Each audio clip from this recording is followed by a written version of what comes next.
there's another tag team match between Top Flight and the Guns for the tag team championships. Oh. Um, so in my notes, the smallest little typo is great. So I put an O in Top Flight, so it says Top Floyd. And I don't know why, but it cracks me up. So Top Floyd versus the Guns. Um, so I really didn't have a whole lot on this one because we talked about it before. Well, the match even happened, and through the early part of this match, there wasn't any team here that really felt like they were going to be a great wrestling match. Yeah, yeah, they're it definitely felt like they were setting up for something after the match, the whole match. Top Flight didn't I didn't get to see Dante do a whole lot of Dante stuff. My one thing was when he did his like slingshot thing, Off the bottom rope over the person. yeah, off or no, so when he did he jumped from one side of the top rope to the other side, then jumps back over, springboards, and then he does a moonsault, or not a moonsault, but he does a yeah, he does a moonsault. Um, Coffin drops in the middle of a moonsault. Trust fall. He trust falls in the middle of this moonsault, and I'm like, Dante gets so much hang time that he now has time to just be like, what am I gonna do in midair? Like, because he's evolved. Like I've seen him dab a couple times. And I'm like, okay, yeah, he's dabbed. I've seen him do the Father, Son, Holy Ghost thing once. And I'm like, what is he gonna do next? It's pretty great. So, of course, we've talked about this. The Guns aren't losing the titles right now.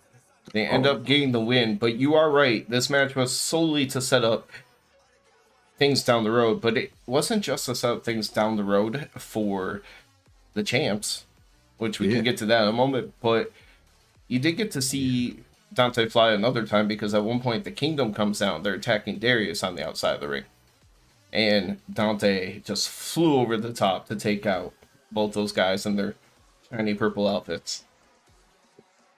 Yeah, those assholes, man. Those assholes.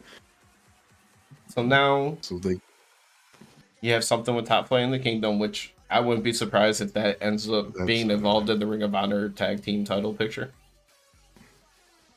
because oh yeah, that's because I keep forgetting about the Reach for the Sky boy.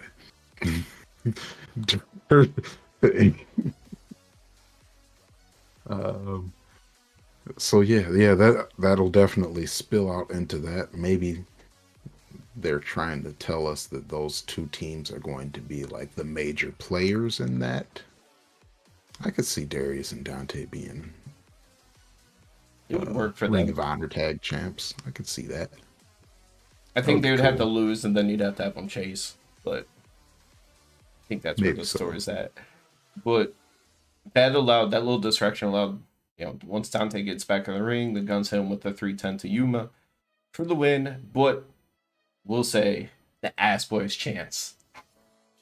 So loud, so strong still. It's the only appeal that they have to me at this point. I don't hate them. I don't like them, but I do enjoy 10,000 people chanting ass boys at two guys. Yeah.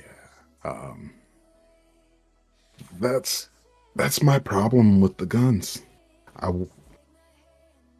I don't know. I don't feel a particular way about them. And if you're a champion, I need to feel a particular way about you. I either need to hate you or I need to be like, all right. And that's But what. then I'm like, why? So I think part of that is the fact of whatever happens next is setting up for possibly to get them a whole lot more heat so people do hate them. Because who came out after the match?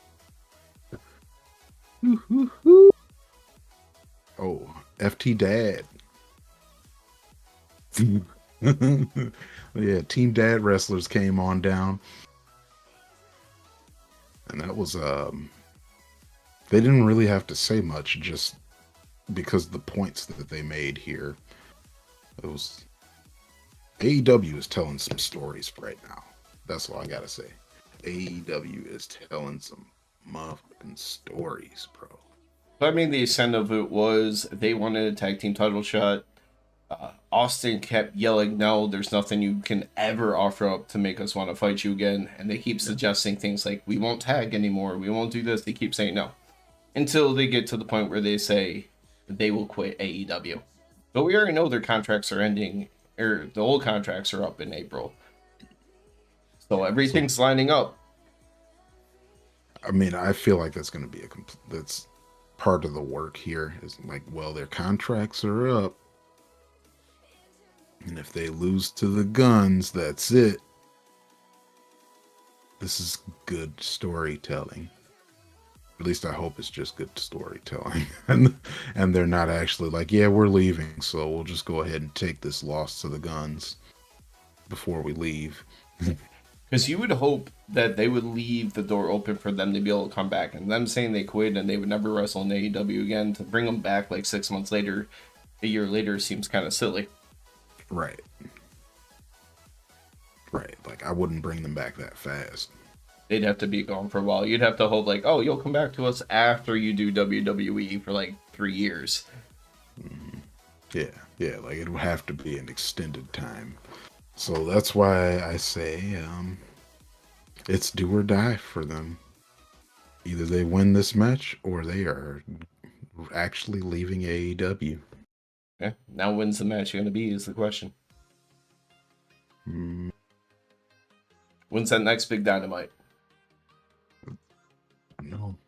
Um, I feel like they.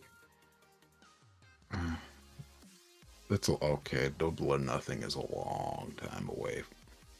Yeah, Gosh. about 2 months exactly. Pretty much. Yeah, Double or Nothing is 2 months away, but they could also use this as the major as one of their major matches going into Double or Nothing and be like, hey, at least you know you got this on the card. Like, could possibly be FTR's last match in AEW. But the thing is, 2 months, and how do you stall that out for 2 months without everyone getting boring? Because we already complain when you recap the same stuff for like 3 weeks in a row. Yeah. I don't know. And then yeah, I don't. And then I'm also tired of the, oh, you got to run the gauntlet before you face me.